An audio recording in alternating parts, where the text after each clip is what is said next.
Vida de Santa María Magdalena de Pazzi.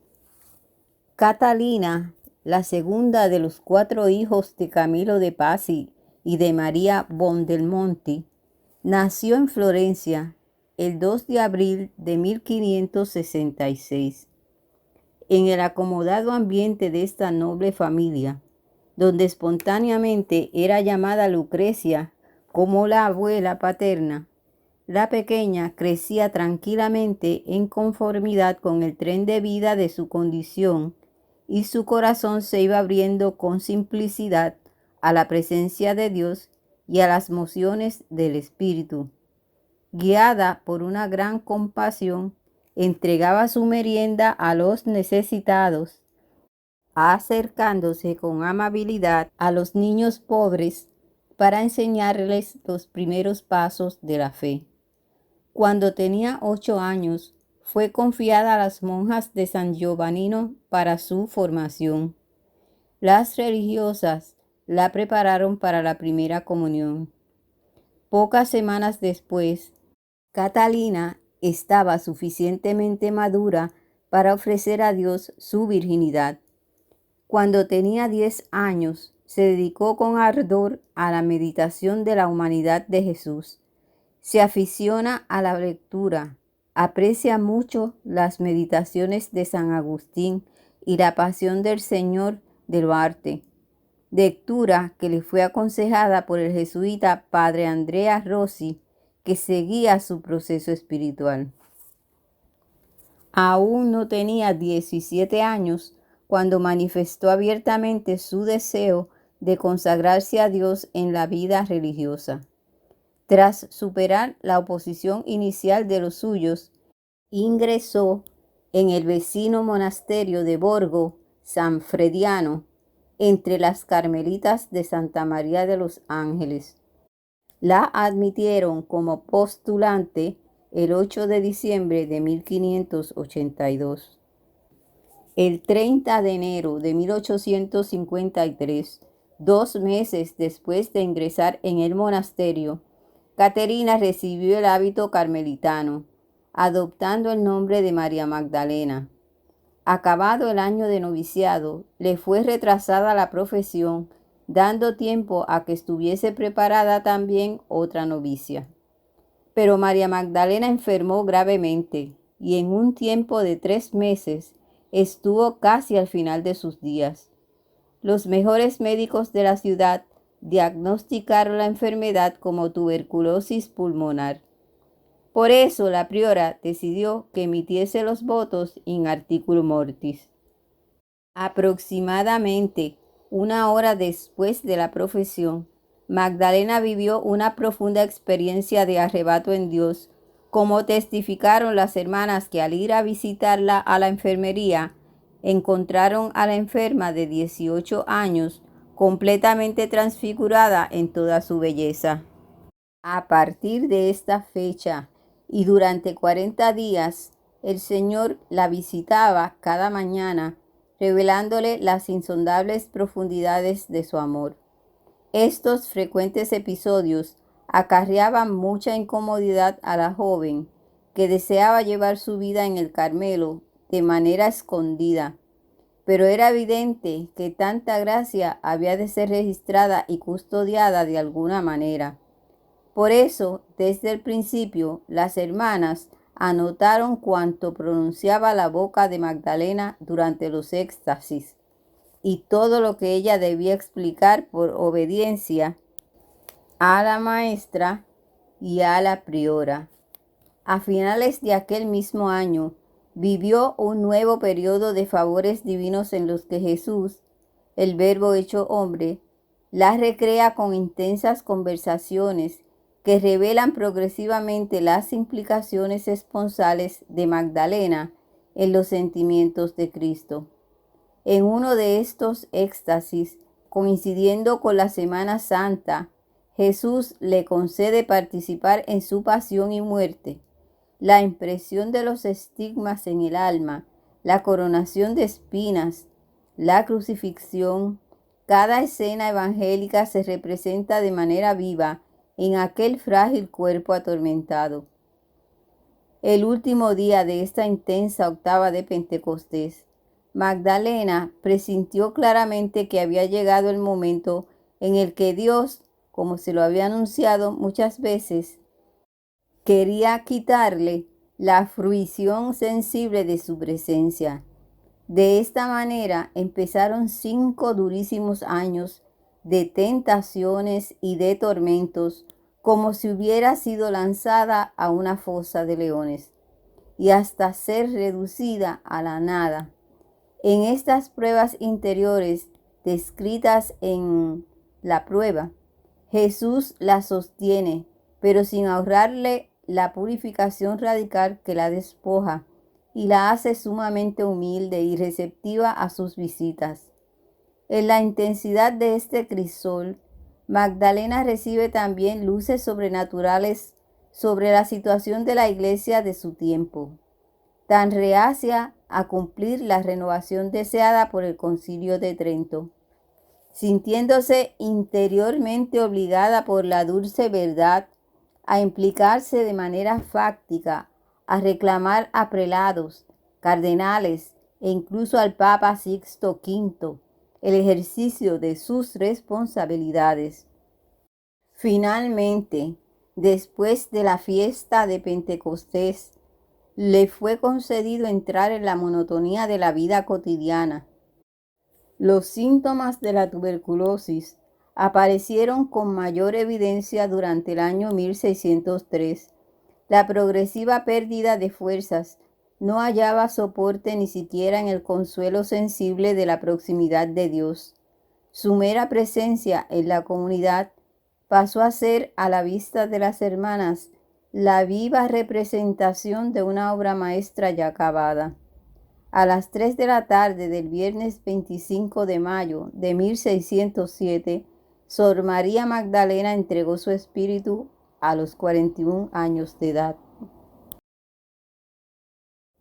Santa María Magdalena de Pazzi y el Purgatorio. Un tiempo antes de su muerte, Magdalena de Pazzi se encontraba una noche con varias religiosas en el jardín del convento, cuando entró en éxtasis y vio el purgatorio abierto ante ella. Al mismo tiempo, como ella contó después, una voz la invitó a visitar todas las prisiones de la justicia divina y a ver cuán merecedoras de compasión son esas almas allí detenidas. En ese momento se le oyó decir: sí, iré. Consintió así a llevar a cabo el penoso viaje. De hecho, a partir de entonces caminó durante 2 horas alrededor del jardín, que era muy grande, parando de tiempo en tiempo. Cada vez que interrumpía su caminata, contemplaba atentamente los sufrimientos que le mostraban. Las religiosas vieron entonces que, compadecida, retorcía sus manos, su rostro se volvió pálido y su cuerpo se arqueó bajo el peso del sufrimiento, en presencia del terrible espectáculo al que se hallaba confrontada. Entonces comenzó a lamentarse en voz alta: misericordia, Dios mío, misericordia. Desciende, oh preciosa sangre, y libera a estas almas de su prisión.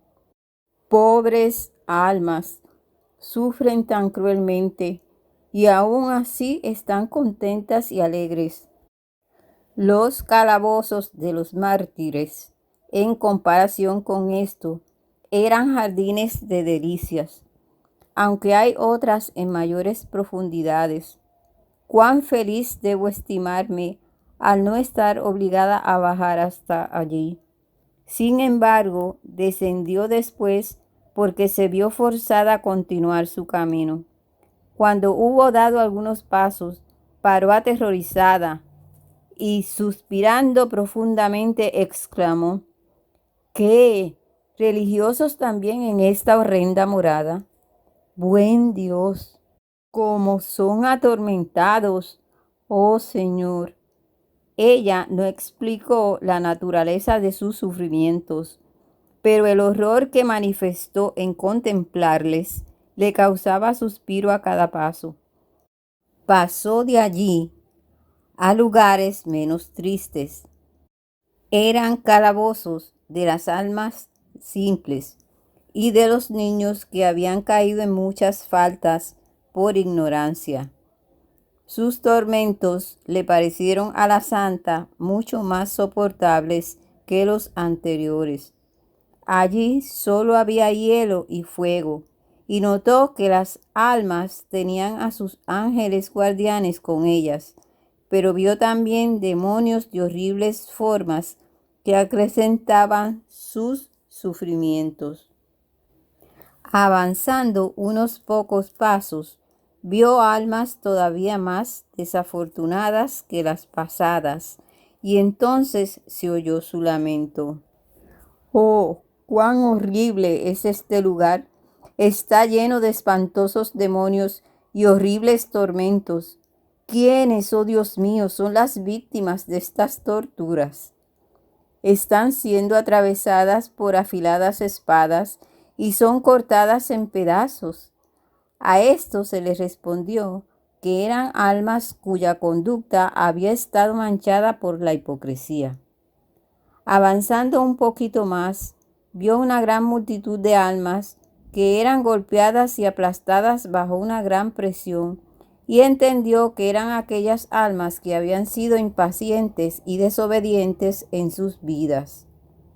Mientras las contemplaba, su mirada, sus suspiros, todo en su actitud estaba cargada de compasión y terror.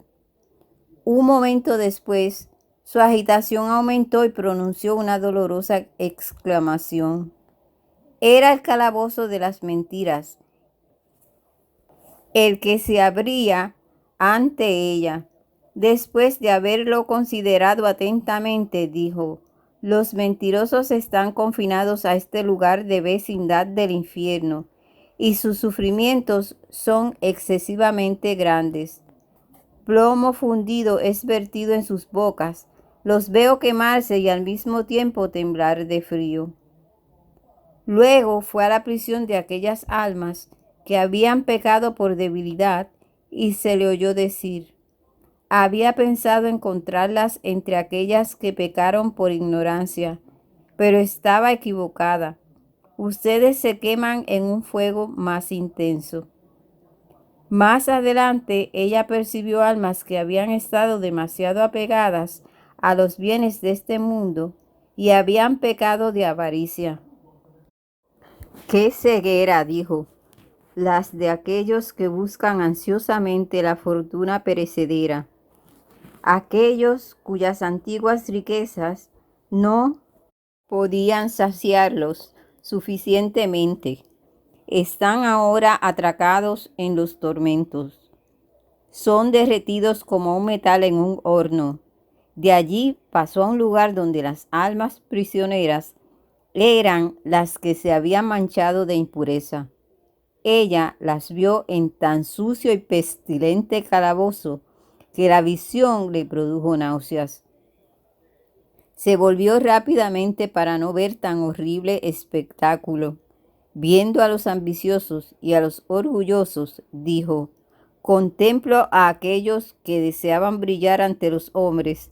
Ahora están condenados a vivir en esta espantosa oscuridad. Entonces le fueron mostradas las almas que tenían la culpa de ingratitud hacia Dios.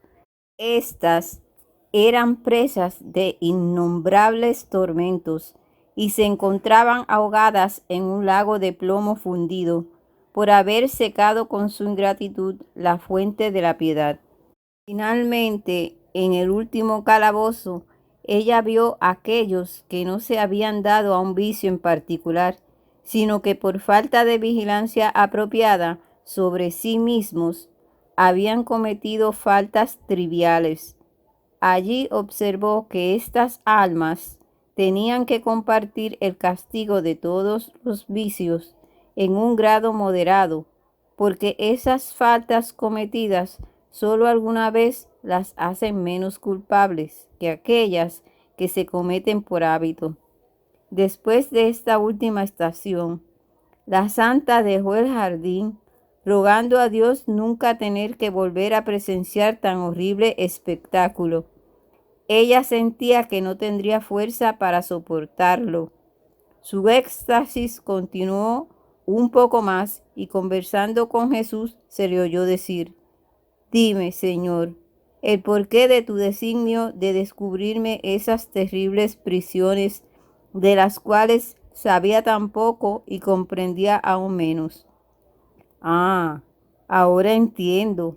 Deseaste darme el conocimiento de tu infinita santidad para hacerme detestar más y más la menor mancha de pecado que es tan abominable ante tus ojos. Y hasta aquí, Purgatorio a través de los ojos de Santa María Magdalena de Pasi.